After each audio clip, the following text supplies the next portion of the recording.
Amazing. Yes. Rob Star. Thanks for having me. Here we are. Welcome. Welcome to Provocateurs. Thank you. So, what are you most known for? What am I most known for? I think different parts of my life I've been known for different things. Probably what I'm most known for, like where I put myself forward as like the front person, like doing this, was when I used to do warehouse parties. I used to have a warehouse party with a very good friend of mine, Stuart Geddes, and some other friends of ours, Kelly Love and Jafar, and we started a night called Mullet Over. And we used to take over warehouses like across East London, basically. And we started off and they were quite illegal. And then we started to get licenses for them. And we started off like a few hundred people and they just got bigger and bigger. And yeah, I suppose that was the first sort of big thing that I did where I got sort of a bit of a name for doing parties and being in the sort of music world. When was this? That started in 2004. So that's 21 years ago now. Wow. Seems a long time. I know I don't look that old. Two decades in the industry. It's epic. Yeah, I mean, I was putting on parties before that. I put my first party on in 95. So yeah, I'm counting 3 decades almost now. A golden oldie. Yes. Still standing. Still going. So you've got the pubs now, Yes. Eastern Electrics. Is that what you're kind of most known for now, would you say? Yeah, now people associate me with Eastern Electrics. They associate me with the pubs. But Eastern Electrics we've been doing for almost 20 years. We started that party in 2008. And again, that started as a warehouse party. It started just as, you know, a party that we wanted to put on, a multi-genre, multi-room warehouse party. And we always wanted to build it into a festival, but we knew we couldn't just put a festival on. So we sort of started that slowly and built it up to over about 4 years before we did our first festival. Wow. And 95 to now. Yes. What's been the biggest differences and the changes in the industry that you've seen in the UK? I mean, just the way people go out has changed immeasurably. Like in 95, we were going to like weekly clubs. I was traveling all over the country. I was living in Leicester at the time, which is where I'm from. And we'd go to Birmingham, Sheffield, Leeds, Manchester, London. Do you know what I mean? Every weekend we'd jump in a car and we'd drive up the motorway and we'd go to a different city, to a different club. And all the clubs we were going to were on every week. Every town and city in the country had like a club that had great DJs, like really amazing music, was open till either 3 a.m. or 6 a.m. And you'd go to a club and then you'd sometimes go to an after party or you'd end up in the services on the way home, like chatting to people from different parts of the country. And it was like everybody was going clubbing every weekend and there was all these clubs. And slowly that changed. I think during the 90s, when it got to the late 90s, I think super clubs or clubs had their peak. And it was almost like the millennium happened and everything seemed to dip, and a lot of those clubs seemed to struggle, and the music changed. And music is always constantly evolving and clubs are constantly evolving. But if you look at where we are now, there's hardly any weekly club nights. Everyone talks about, you know, the lack of clubs and clubs closing, and people don't go out in the way that they used to go out then. Obviously, we've got a lot more festivals. Festivals have sort of taken, I suppose, that role that the clubs used to have. More people go out in the daytime now. And yeah, the economics of putting on events and club nights are very, very different to how they were even 10 years ago, like not even talking like 30 years ago, but the economics have changed so much. It's so much harder now to put events on. And yeah, I think we're going to see another big change probably over the next 10 years as well. So in terms of economics and money, do you think there's still money to make in nightclubs and pubs? I mean, there's still money to make, like, you know, otherwise we'd all be out of business and I probably wouldn't be here. I'd be looking for a job. But it's got significantly harder. I mean, if you look at pubs, for example, just in the last sort of 6 months since the budget came out, we had significant costs placed on our business, which, you know, hit our bottom line. Like the increase in national insurance payments that we've had to make, increase in wages, like they come straight off our bottom line, and the price of a pint keeps going up. So when I got my first pub, we were about £2.50 for a pint. Wow. And I mean, 17 years ago, but you know, we were worried about putting the price up to £3. I remember going, oh, no one's going to pay £3 for a pint. That's ridiculous. Can't, like, you know, people aren't going to be able to afford it. People aren't going to be able to go out. And now we're at like £6, £6.50, £7, wow. £9 if you're in central London. And you know, because costs keep going up, everyone has to keep putting their prices up just to maintain their margin and just to keep their business alive. And yeah, it's difficult, but I think you in those times you've got to innovate. Like, you've got to do things that will bring people into your venues. You've got to do things that are going to bring people to your festivals, and you have to change the model that you use. When I first started doing festivals, we'd put a festival on for one day. So we'd build the whole site, like we'd do one day and we'd take it all down again. And the economics worked to put all the infrastructure on just for one day. And that was, you know, 2012, so we're going back sort of 13 years. And then the cost of infrastructure started going up, the cost of DJs started going up, the cost of marketing started going up. And then we were like, okay, we need to do 2 days. So instead of just doing a Saturday, we need to do a Saturday and a Sunday, because we can then spread the cost over 2 days, and then the model works. And then a few years later, we were having to do 3 days. Okay, we have to do a Friday and a Saturday and a Sunday. And now we're having to do 2 weekends, because the costs have ramped up so much and the ticket price hasn't increased. Like, when I did my first Eastern Electrics, we started off, I think the cheapest ticket was 25 or £30, and the most expensive ticket was about £60. And now when we do Eastern Electrics, the cheapest ticket is about £35 and the most expensive ticket is about £65. So our ticket price hasn't really moved. And the reason it hasn't moved is because the customer doesn't want to pay any more than that. And if you move your ticket price too high, then you don't sell the ticket. So everybody's kept their ticket price around about the same mark, but all the costs have gone up significantly. DJs are getting paid so much more. Infrastructure costs so much more. So that model has become a difficult model to work with. And I look at the festival business, and to me, like, I'm very fortunate. I've got a pub business which is very good. It's well established. It makes good money. And I see my festival business as like a hobby, because I can't rely on it to pay my mortgage, to pay the bills. Like, some years we make money, some years we lose money.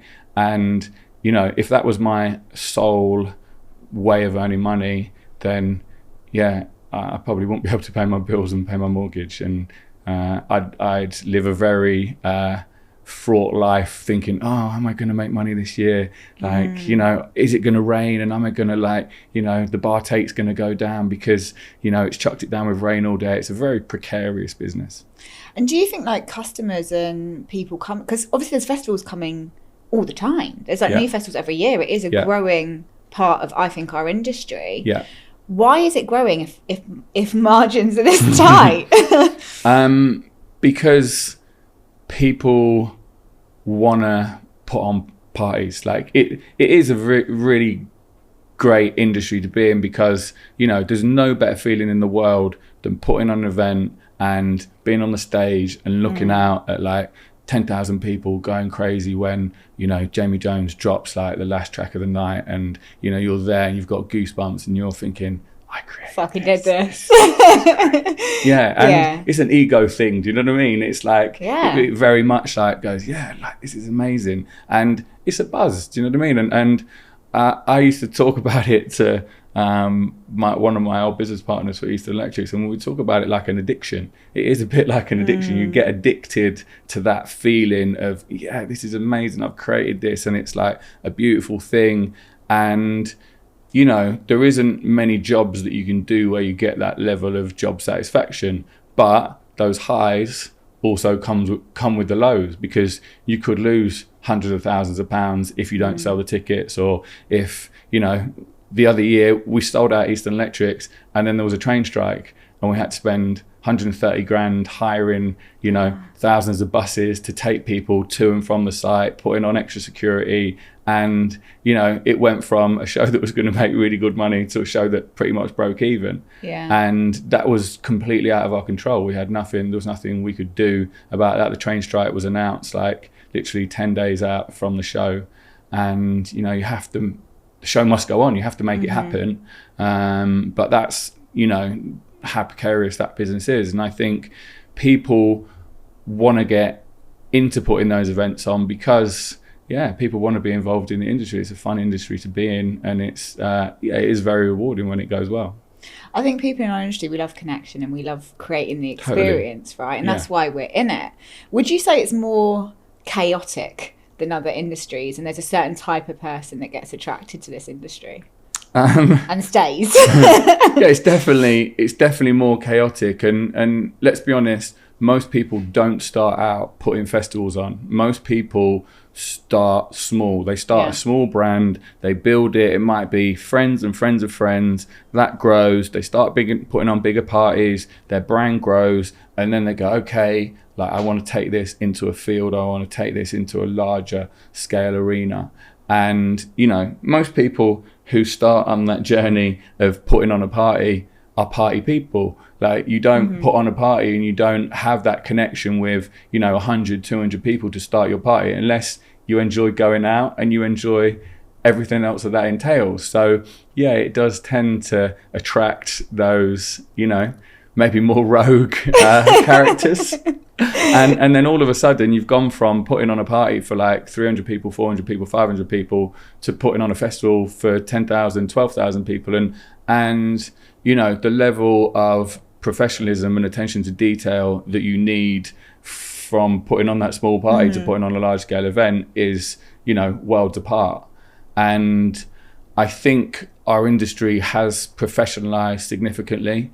When I did the first Eastern Electrics, me and my mate Ben Pound, who does all of Jamie's shows in Ibiza, he produces them, but me and him pretty much put on that show together. And, you know, we had no clue about putting large scale shows on, but we managed to book all the infrastructure, we sorted all the security, we liaised with the council, but we were doing it by the seat of our pants. Like, we didn't have a clue what we were doing, and it wasn't the most professionally organised event I've ever done, but we put it on, we got away with it, it was a great show.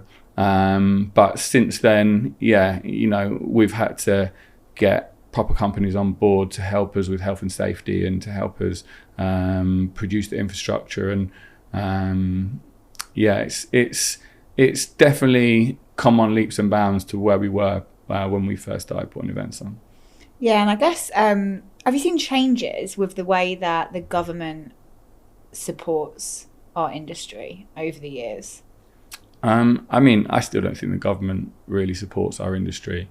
I think, you know, if they supported our industry, then we'd be getting some tax cuts. Like, I remember speaking to one of the guys who runs ID&T in Holland, and he actually really helped me out with Eastern Electrics. He basically, when I was at rock bottom, he came and he picked me up, and he really helped me to keep that festival alive.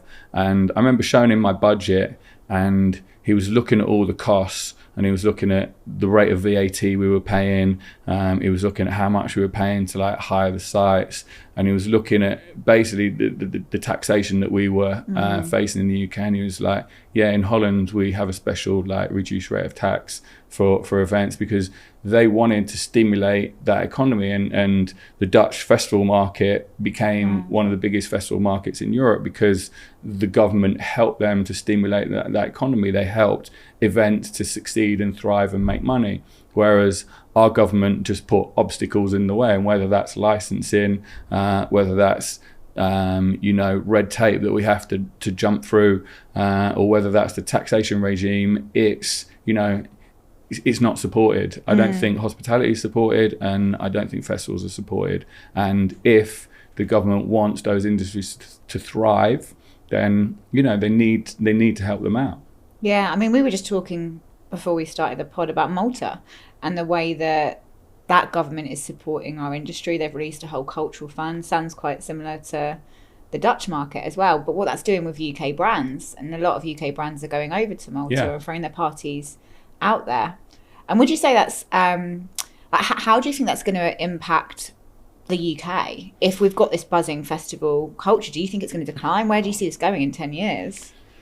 It's difficult to know. I think, people are always going to want to go out and party. Like, I think that human connections, we come more into a digital world and people are more immersed in their phones and AI becomes a bigger thing.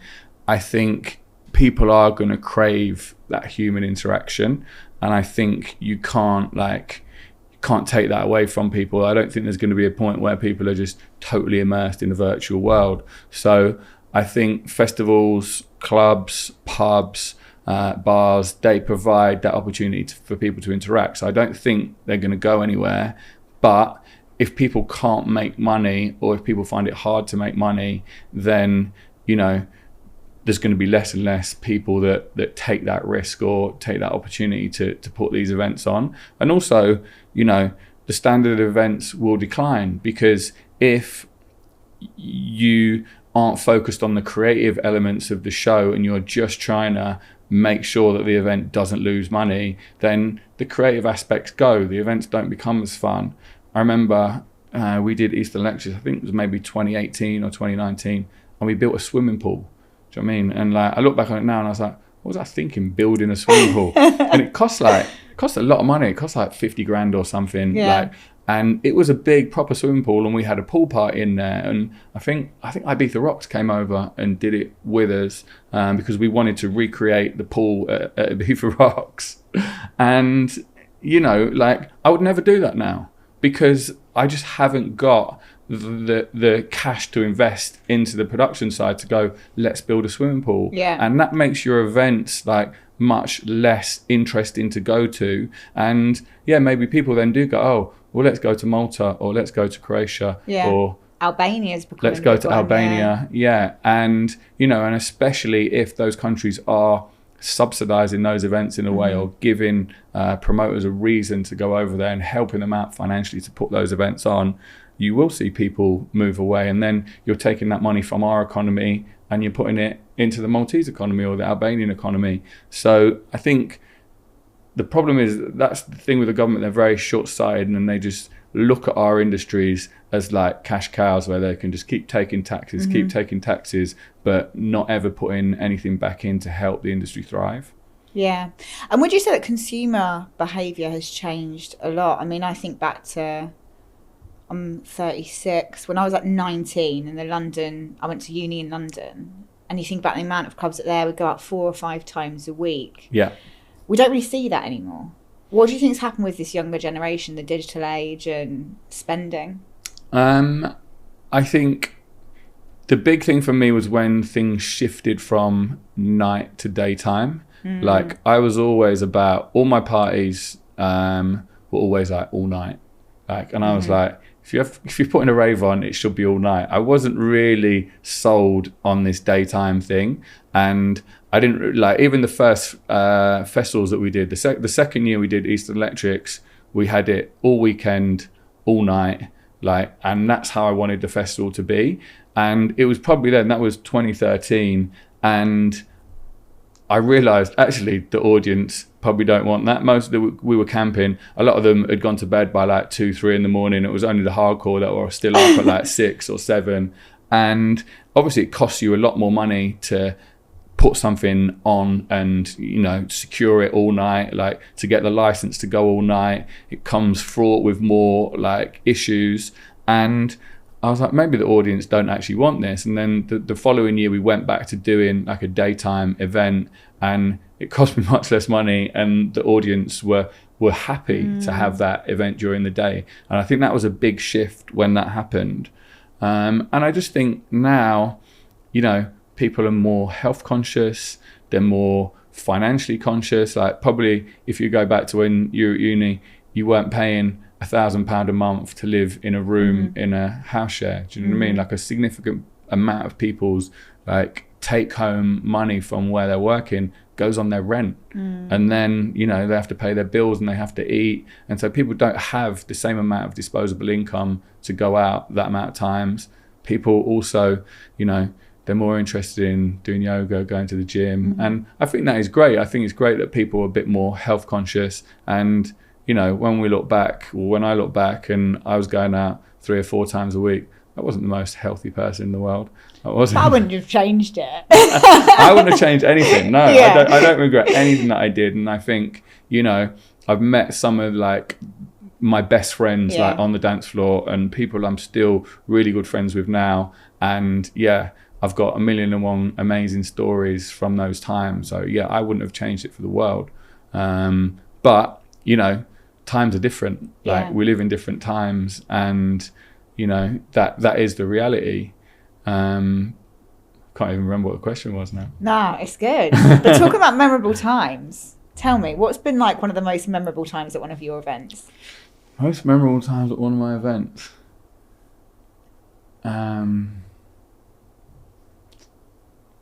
Got arrested in Ibiza. What did you do? We did this was when I was doing the mullet over parties. We did a series of parties that were illegal. We did a few in the hills behind Amnesia. We found an amazing little finca with a really beautiful outdoor space. And we threw like a series of parties. I think there was a year that DC-10 was closed for a bit, and we just took over this like old finca. And I did it with my mate Sid Shanti out in Ibiza, and yeah, we put on some great parties, and we actually used to pay the Polizia Locale to like be on the door, so if the Guardia came or if anyone came and complained about the noise, the police would just have a little word and they'd be our security basically, and they were off duty, and you know, we'd give them a few quid. And we did this for, I think we did it for like 3 seasons. And on the end of the 3rd season, the parties had got big. We were doing like 3,000, 4,000 people. And we had a site up in Portinac, which is right in the north of the island. And it was a lighthouse. And they used to do psytrance parties underneath this lighthouse in the 90s. And Sid was a big psytrance DJ, and he knew about this spot. And he was like, this is the spot, this is where we need to do a party, this will be legendary. And I was like, great, let's do it. And it was a free party, and we took all the sound system there. We took like, we had a bar there, and we had a big space like underneath this lighthouse, and it was like an epic view. It was also probably slightly dangerous because we were not far away from the edge of the cliff, because obviously we were on a big lighthouse. So looking back, like, you know, I can almost understand why the police maybe weren't too happy. But also, we were obviously taking people away from the clubs. Yeah. And, you know, the club mafia over there is pretty big. And, you know, while we were doing parties up in the hills behind Amnesia for like 500 people, like 1,000 people, they probably weren't that bothered. When we got to we did a party on Solden Sarah, we had a few thousand people there. And once we got to that level where we were like taking a lot of people to places, I think they decided, okay, that's enough. And I remember it got to about 1:30 in the morning. I think Clive Henry was DJing, and all of a sudden, like, these jeeps of Garda Seville like turned up, and it was like one after the other. And there was quite a lot of people there already. There was probably about 1,000 people there, but there was loads more people coming. And I don't know who, but someone pointed me out as the organizer, or maybe they knew, I don't know, but they came up like literally straight away, arrested me, chucked me in the back of the Jeep, and then drove me off to like San Antonio police station. And they kept me there all night. And they were actually all right. They kept letting me out, having a little cigarette. They got me a coffee. But yeah, it got to about 6 in the morning. And at the time, there was a €20,000 fine for doing illegal parties. No.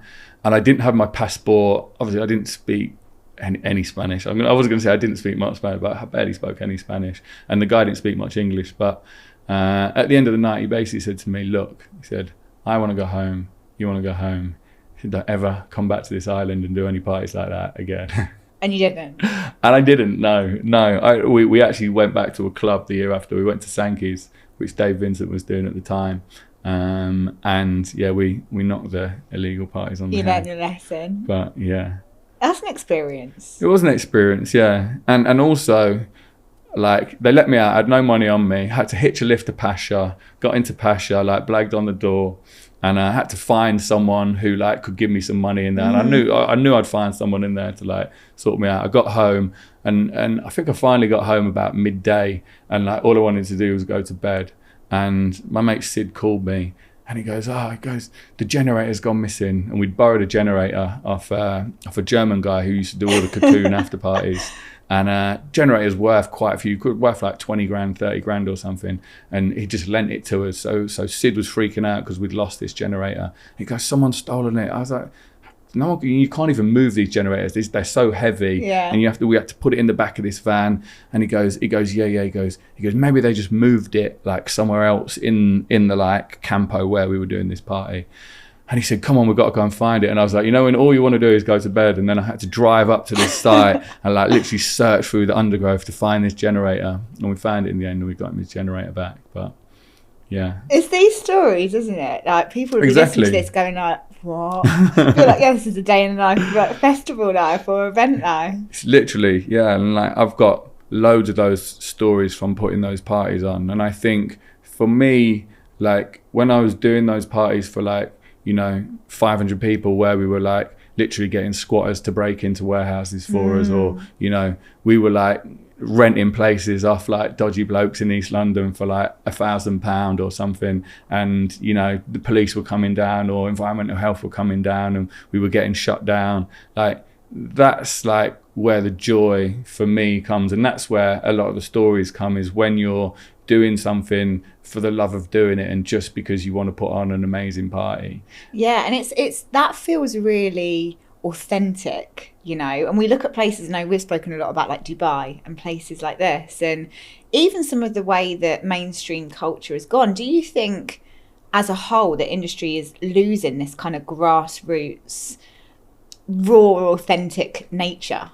I mean, it's still there, like, and that is like, people like often say to me like, if you were starting out now, like, what advice would you give to people, or what would you do? And I would say, start something that is real, start something that is authentic, start something that is small and grows, and try and do something that nobody else is doing. And a lot of people, when they start, they want to, I want to be doing print works, I want to be doing Ibiza, I want to be doing festivals. Like, that is the mainstream now. And for me, if you want to do something cool, go and do a party in the woods somewhere. Go and like, find a space in the middle of nowhere and get like 500 people to go there. Like, that is like what will set your party apart. That is what will make it unique. Like, doing a party in the same place that everybody else is doing parties doesn't make it unique or interesting for me. And, I think we need to have more of that. We need to have more innovation if like this scene is to like survive and not become like another industry that, just churns out the same old thing all the time. And yeah, I think there is spaces, like, I know people who are doing those parties still, and they're very much under the radar, so maybe people think they don't happen because they don't hear about them, because you need to be like in the know, connected into those parties, and that is how it should be. But even festivals, I went to a festival last month called Burning Nest Festival, and it's like a little offshoot of Burning Man. It's only 1,000 people, and like burner style, like everybody creates the entertainment that is there. So we had a camp, there was 45 of us. We bought the sound system, we bought all the tents, we set everything up, we provided all the entertainment. Somebody else had like a little camp where they were doing food, someone else had a bar, and the whole infrastructure of the festival was created by the people who were going. And the ticket was a week long, so it starts on the Monday and finishes the following Monday, and the tickets are £180 because you're not paying for any acts, you're just paying for the infrastructure that's set up there, and everything else is bought by the people who are coming to the festival. And for me, that's a great model. It's a great festival model, and it's quite a low barrier to entry model. Like, anybody can get involved in that. You don't need to have loads of money. Like, and if you wanna sort of start by having a little camp at a festival. You only need 40 or 50 of you to get together and go, okay, can we get a sound system from somewhere? Can we get like a tent from somewhere? And there we go. We've got a festival site. We can go and we can like create our brand from that. And, you know, that's not going to cost you very much money, and you've already got a stage at a festival. But people want to stage at Eastern Electrics, they want to stage at Park Life, or they want to stage, do you know what I mean, at somewhere that's already established. And there's only so many people who can have those spots, so why not go and create something yourself? Go and do something yourself. And wouldn't you even say that sometimes these, you know, if these festivals are owned or part-owned by like a large provider, the margins are so much worse for people that want to get involved. That's been my experience. Like sometimes you actually, by creating something more innovative, smaller, you'll make more money as well. Yeah. And how have you seen promoting change? So like, let's go back to 95. How did you get the word out about your parties compared to now? Because you've got the digital world, haven't you now? Yeah, in 95, it was all about flyers and posters. And I was still at school at the time, so we'd put posters up, we'd hand flyers out, like, sometimes I'd get on a chair in the middle of like the social land in our college, and I'd just tell everybody about the party, and then it'd be word of mouth. People would tell this person, that person. Amazing. And, you know, there was no internet. There was like, I had a mobile phone, but not many people had a mobile phone. And, you know, everything had to be through word of mouth. And you'd pick up a flyer, you'd find out about something, you'd tell your mate, they'd tell their mate. And, you know, that was how people would find out about stuff. Like now, in the digital age, it's very different, and you have to be a digital marketing expert to like sell your tickets. And, you know, I think that means as a promoter, your skills are very different. Like you don't need to be as sociable or like, I always used to say when I was doing my parties, like, all my best deals are done on the dance floor. Do you know what I mean? And I'd be out all the time because I'd be wanting to meet DJs, I'd be wanting to meet other promoters, I'd be wanting to talk to the punters there, I'd be wanting to hand out my flyers, I'd be wanting to like just be like seen and be seen by people and create my community by being in amongst that community. Do you know what I mean? Whereas now you can sit home and you can create that community and be in amongst that community without even stepping foot on the dance floor. Do you know what I mean? Which is a very different way of promoting your events. And, you know, in some ways it might be easier because you're not, you know, putting up fly posters on Brick Lane at like 2 a.m, trying, you know, not to get nicked or not to get like beat up by the other like poster guys. And, you know, you're not traipsing around shops in London, like putting flyers down and, you know, that are then getting chucked in the bin the next day by the guy who owns the shop. And yeah, it is probably easier to get your brand out there. But it also costs a lot more money as well. Like ad spend is huge and all that money is going to Facebook, it's going to Meta, do you know what I mean? Right. Whereas your money would go to the guy who put the posters up, or to the person who printed them, or to the designer who designed, like, do you know what I mean? So the ecosystem like probably fed like more people. Now, yeah, you might spend a little bit of money on design to like create your digital assets, but then all your money goes to, a big American company that pays no taxes. Yeah, well, it's a different world, isn't it? And I always say how long have I been in the industry? 17 years. It was all who you knew and who you met. I don't even think we had a website or any form of digital stuff for years. Yeah. You just didn't need it. You go knock on doors, you go and introduce yourself. I'd be like, I want to work with you. Great. It was a people-to-people business, wasn't it? And I think our business is still always going to be that way because of the nature of it. But obviously you've got to adapt to the digital world as well and using those experiences. Yeah, you do. And it's like everything, you know, you can say, it was better then, but if you get left behind, you don't have a business. Yeah. So you have to use those new tools. Like I never used AI until the start of this year. And I was in Guatemala with my girlfriend. She's like, oh, you've never used AI? And I was like, no, I don't want to. I don't want to get involved in it. I don't want to go down that rabbit hole. And I was doing some copywriting for one of my websites, and I was like writing it myself. She was, let's get AI to do it. And I was like, no. And I resisted it for a few weeks, and then I got it to do it, and I was like, fucking hell. This was easy. I was like, yeah, wow, that is like, and, you know, I've got really into it now, and I'm like, you know, getting it to analyze different businesses for me, and like, you know, doing like loads of like stuff to like help my business. And, you know, you have to embrace those things, because you don't embrace those things, like as she said to me, you get left behind. Yeah, absolutely.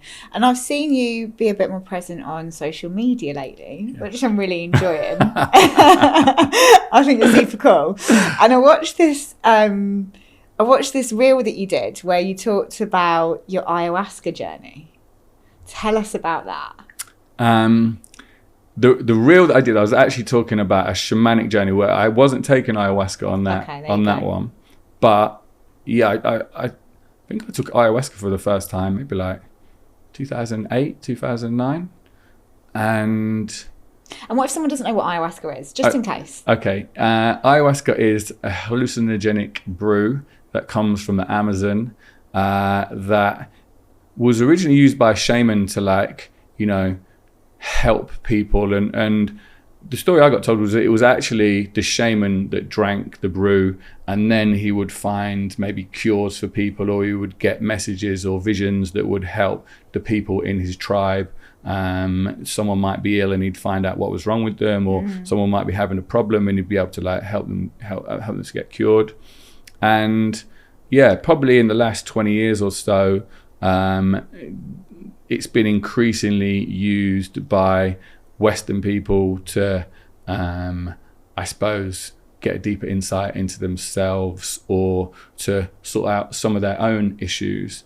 And yeah, the first time I did it, I went to the Amazon in Brazil, and yeah, I only knew one at that time. I only knew one other person who'd taken it. I'd never heard of it. Like the first time I heard of it was at Burning Man 2007, and someone started telling me this story about how drinking ayahuasca had changed their life, and like how, like, you know, they'd had all these visions and found out loads of amazing stuff about themselves. So I was like, oh yeah, I want to try that.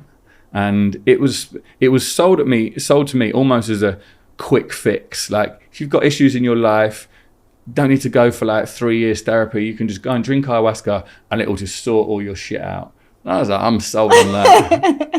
Quick fix, go. Yeah, quick fix. I'll have that. Yeah, I've not got time to do loads of therapy. And and I was obviously, you know, being someone who liked psychedelics and had, you know, had a lot of history of taking psychedelics from a very young age, was also drawn to that aspect of it as well.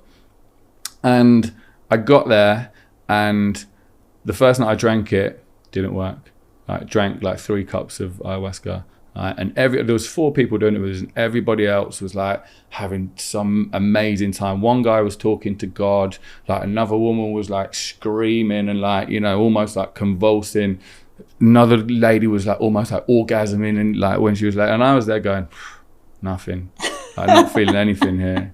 And then we did it a second night, and they gave me like even bigger cup. They started off like, the first cup was like the 3 doses that I had the night before, drank that, nothing, had another one.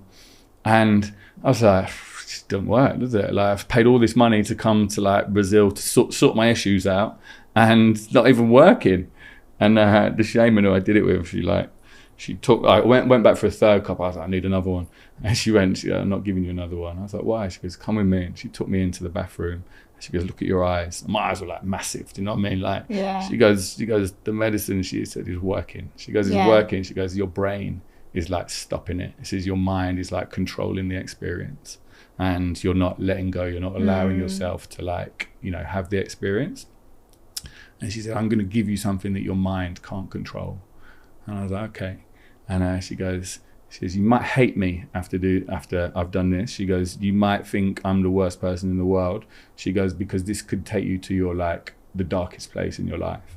And I thought, oh, sounds fun. Fun. And she gave me this salvia divinorum it's called.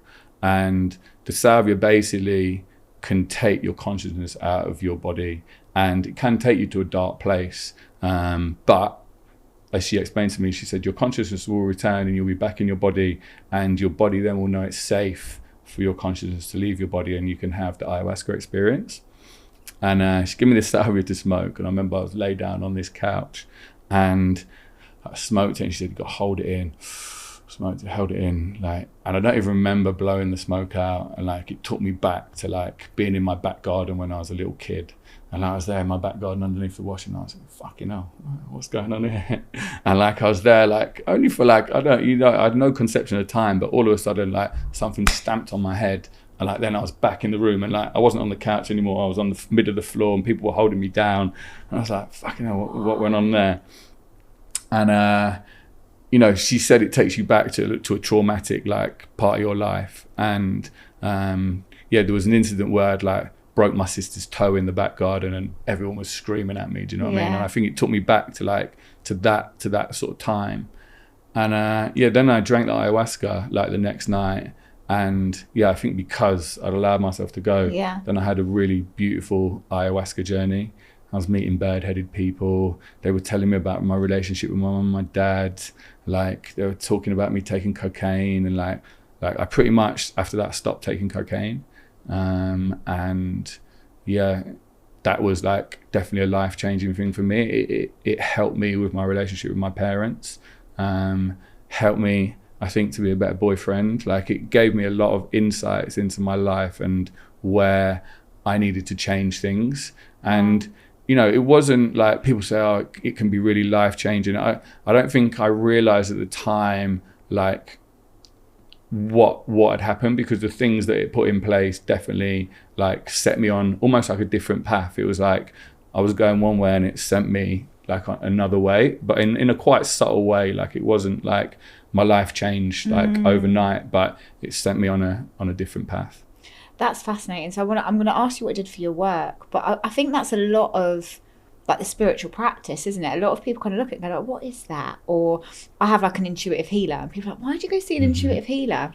And I said, because it works for me. Energy, the insights, the switches are subtle, but for me that works better than sitting in front of a therapist for hours talking and being all in the mind.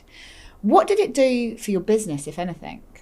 It was funny because actually after we'd done that, like I was like, oh, brilliant, I'm cured. I'm like, you know, I'm going to be a different person. And the shaman, she was actually a psychotherapist. She'd been a psychotherapist in Argentina, and then she went to live with a tribe in the Amazon. And she said, you need to go to therapy. I was like, what are you talking about? I've paid all this money to come here so I don't have to go to therapy. And she said, look, she goes, if you want to look into your issues and you want to like resolve some of those like issues, you got to go. And I did. And, you know, while like, I think, you know, it's all about, you know, being on a journey and getting to a certain point. I don't think any of those things necessarily like made me a completely different person. They just sent me in like a different direction.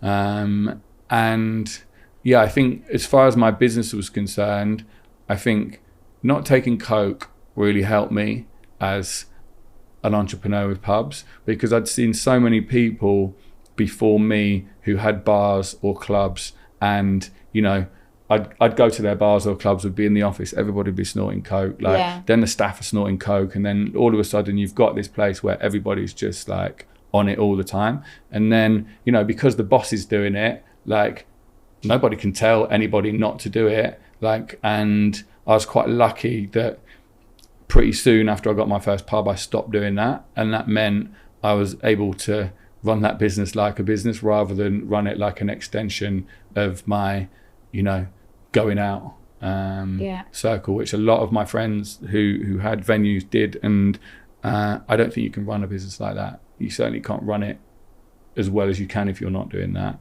So that really helped. And I think the ayahuasca really helped me to have more empathy for people and look after people more. I remember I had a manager at the time in my pub in Bethnal Green called Bobby, and I just kept getting this message to like look after him and to like, you know, take care of the staff.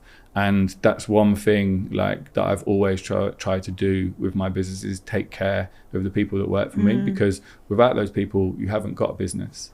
And we have a saying in our pub group that it's the people that make the pub. And that's not just the people that work for us, that's the customers as well, but they're all equally important. And I think, taking psychedelics and ayahuasca and being in those environments certainly helped me to, be more empathetic, I think, towards the people that work for our business. That's amazing. Do you see yourself in future doing any events where you're kind of combining spiritual practice, things like ayahuasca with nightlife? I know we're often at Ecstatic Dance together in Hackney, which is super fun, and that sells out, doesn't it, every Sunday? Yeah, sometimes I look at his business model and think, I'm in the wrong game. Charges £20 a ticket, sells out every week, does it twice a week, only has one DJ. It's a great event, and I think more and more people are getting drawn to that side of things, and I really like going there because I like going somewhere and I like dancing when I've not drunk or taken drugs. And that for me, and when I first went, I was like, fucking hell, I can't even go to this. Do you know what I mean? And I had to force myself to go the first time.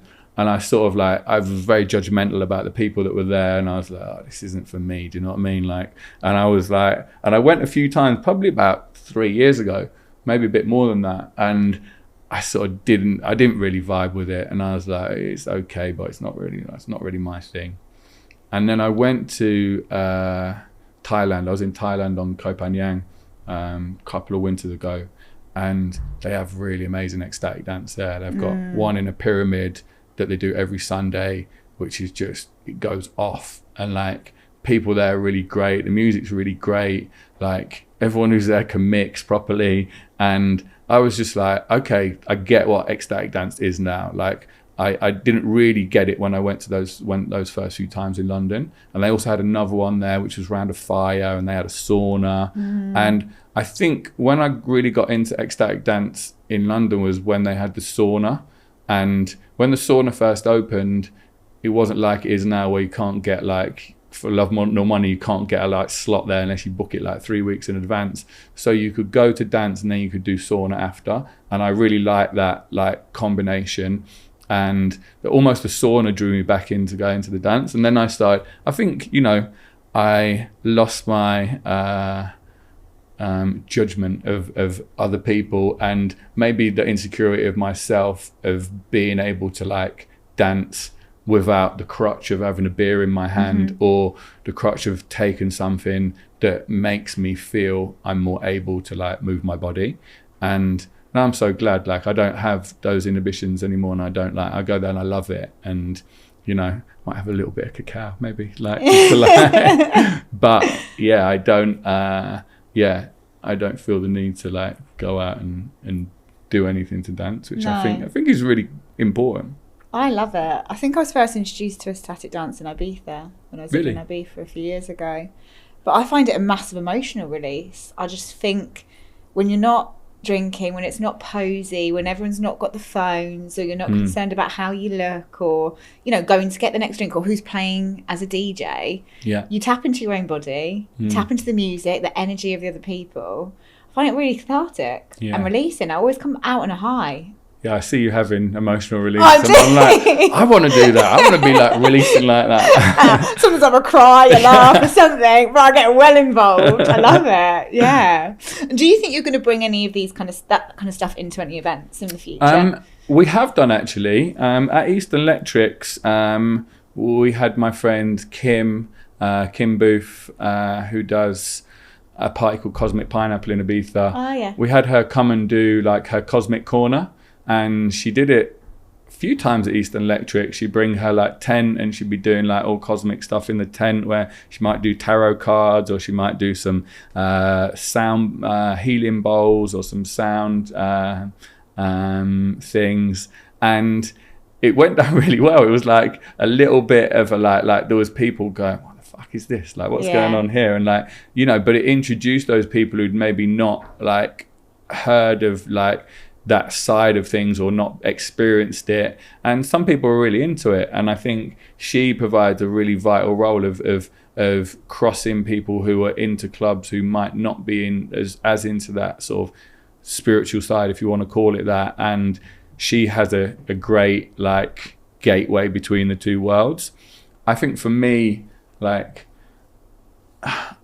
I don't know whether, like, it's almost like doing that is creating a whole new event. And I don't know whether I've got any more events in me. Like, I'm like, you know, coming to the end of my journey. And I think it's for people younger than me to be creating those spaces and creating those environments. And I've been helping Kim this summer, actually. She's got her 10th birthday. So I sort of just helped her out with a few little bits of promotion. And I would rather support people like her or support other people coming through who've got the real drive and the passion and the energy, and also have the network of people to create those types of events. So yeah, I see myself more as a helper or an enabler rather than someone who's going to be at the forefront pushing it. Like, I've done my, like, I'm creating this, like, you know, I want to assist other people to create things. And is that what's going to be next for you then, do you see? Yeah, I mean, I don't really have any, like, future plans. I think when I look to the future, like, I want to have a business that isn't based around profit or making money. I want to, you know, do things for the love of doing things rather than doing things for the bottom line, which I think, you know, once you are in a business, and all businesses have to make money, because if you don't make money, then you don't have a business. But I think once you've made a bit of money, you can then go, okay, well, I can not focus on the bottom line so much, and I can do something for the love of doing it. And I think that's what I'll do next. I'll do something that, and I love doing what I do now, but I'll do something that I go, right, I'm really passionate about that. Don't need to do it to get paid. I don't need to do it to get money. I'm just going to do it because that's what I like doing. That's epic. And so what have you got going on this summer for those who want to tap into, because Eastern Electrics isn't going ahead. Eastern Electrics is having a fallow year. And yeah, it was a real shame. I really wanted to do it, and we couldn't use the site in Lee Valley that we've used for the last 4 years. And we searched for another site, and we were going to move it to Burgess Park where we do our other shows. But whereas when I was a bit younger, I would have made it happen, and I would have, like, you know, forced it, because, you know, that's the kind of person I am. When we used to do the warehouse parties, or even when we started doing the festivals, if we lost a venue, I would always find another one. And I'd scour high and low, and sometimes, you know, you do the parties for the sake of doing them because, you know, that's what you do. And yeah, for the first time in my life, I accepted, okay, I don't need to force this. The universe is telling me, like, after a couple of things didn't work out, that this shouldn't happen this year. So I sort of made my peace with it. But we have got a series of shows at Burgess Park, which, yeah, we're really proud of. Boiler Room are doing a couple of dates, the first 2 dates, 1st and 2nd of August. Then we have our own promotion, which is a Jazz Cafe Festival that we do with Steve Blond and his team. And yeah, that's almost sold out. We've been doing that, I think, for 3 years now. It's gradually got bigger. And we have Maiden Voyage Festival the following weekend. And yeah, we're extremely proud of those shows. And yeah, if you want to get a ticket, they're still available. Yeah, we'll do a little bit of a ticket link on the bottom of the pod. Cool. Amazing. Well, thank you so much. I've loved learning more about your journey, how you started. I sense there are so many more naughty stories. Loads of stories. Might have to do around 2 or 3 for those. But thanks so much, Rob, for joining me. I really appreciate it. No problem. Thank you.